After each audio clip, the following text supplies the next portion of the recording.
this video, we get to hear ex-CIA spy Andrew Bustamente speak on his observations on Joe Rogan's superpower and how this applies to the KGB spy Jack Barsky.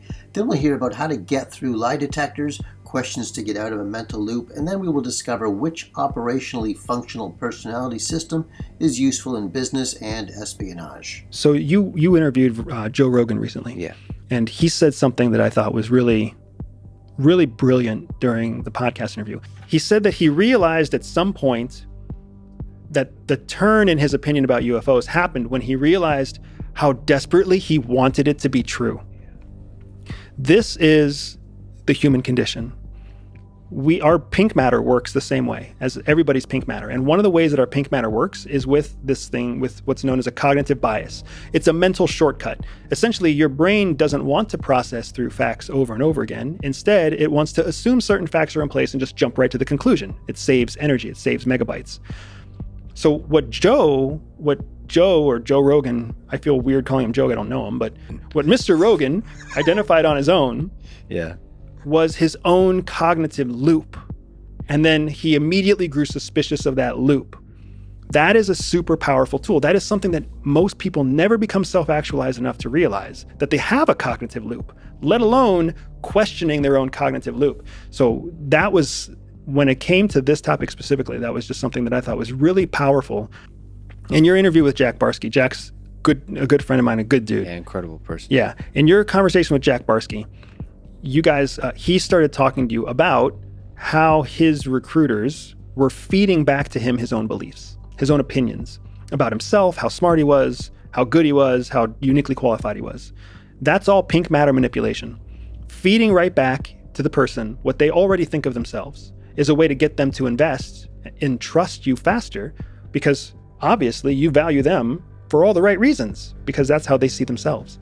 So that loop that the KGB was using with Jack did not wake up to that loop at the time. He woke up to it later. So it's happens to all of us. We're all in a loop.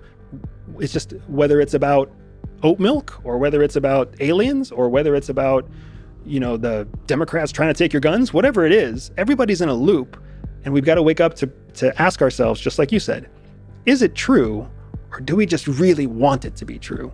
And until you ask yourself that question, you're just one of the masses trapped in the loop. One of the things that people don't understand about polygraphs is that polygraphs aren't meant to detect a lie. Like, they're called a lie detector, but they're not actually meant to detect a lie. They're built to detect variance from your physiological baseline. So they're essentially meant to identify sensitivities to certain types of questions.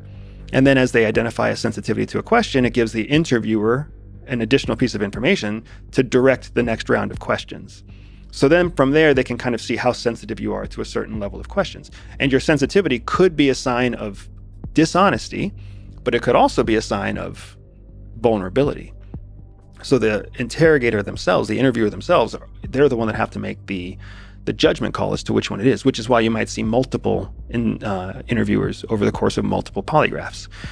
But that's really what they're all about. So, outside of, they're extremely uncomfortable, like they're mentally uncomfortable, but then there's also, you sit on a pad, because the pad is supposed to be able to tell like your body movements, but also like your sphincter contractions or whatever. So you're sitting on this pad, you're plugged in, you're strapped in, you're tied up, and it takes so much time to get in there. And then they start asking you questions, baseline questions at first, and then other questions from there. And you're just answering the best you can. And you never know what they're seeing, and you don't know what they're doing. And it's really hard not to get anxious of that anyways. They've got multiple screens, and they've got it's all information superiority. They have information superiority. You're the idiot looking away from them or looking sideways of them and trying not to move, because you're afraid that if you have gas, or if you move a little bit, it's going to vary you from your baseline. And the whole time you're worried, your heart's racing and your blood pressure's increasing, which is a variance from baseline. So it's an interesting art. What's an effective way to beat a lie detector? So when people talk about beating a lie detector, it's not that they're telling an effective lie. That's not hard. It's not hard to tell a lie to an interviewer. And the interviewer doesn't care if you're being honest or not honest about a topic. What they're looking for is sensitivity. If they see no sensitivity, that's a big sign for them. That's a big sign that you're probably a pathological liar. If you show sensitivity to many things, then that's a sign that you're probably an anxious person. And they can still reset their baseline because they can tell how your anxiety is increasing, in 15-minute increments. It's a unique skill. I mean, a really good polygrapher is immensely valuable. But it's the misnomers, the misconceptions about polygraphs are vast. What kind of personality tests does the CIA consider to be operationally functional? So personality is extremely important for understanding a human being. And I would say that there's 1,000 different ways of looking at personality. The only one that I count with any significance is the MBTI. And the MBTI is what all the leading spy agencies around the world use as well. So first, MBTI makes the claim that your core personality doesn't change over time. And that's how it's calibrated. And one of the big arguments is that people say that your personality can change over time.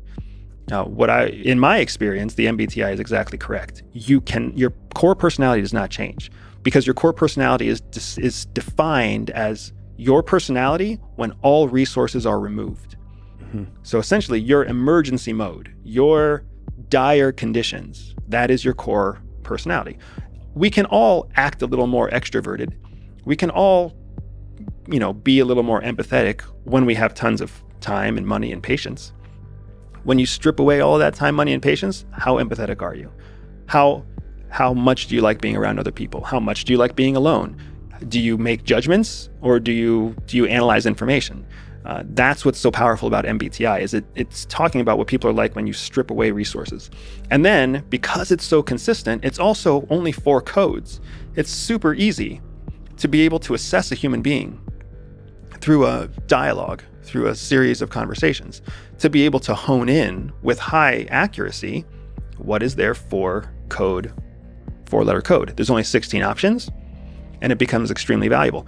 Is it perfectly precise, and does everybody do it the same?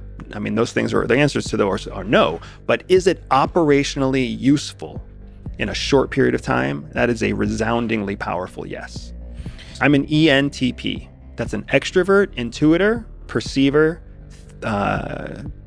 thinker. ENT, thinker, P, perceiver.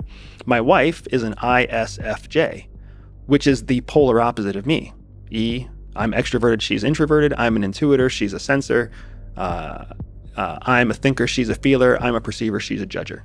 With a good MBTI test, with a good paid test, a 400, 500 question test, once you understand your own code, and then you're taught how to assess the code of others.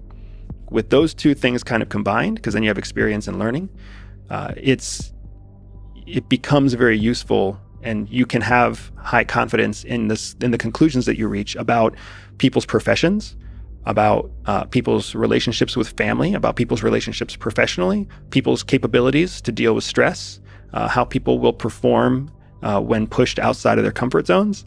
Really, really powerful, useful stuff in corporate world and in the espionage world. The faster you learn what your own sort of natural strengths and weaknesses are, the faster you get to stop wasting time on things that you're never going to be good at, and you get to double down on the things that you're already naturally skilled or interested in. So there's always a silver lining to a cloud. But I know now that I will never be a ballerina or a ballerino. I know that I'll never be an artist. I'll never be a musician. I'll never be any of those things. Mm-hmm. And when I was 18, that might have made me sad. But now at 42, I'm like, well, shit, awesome. I can go be something else good.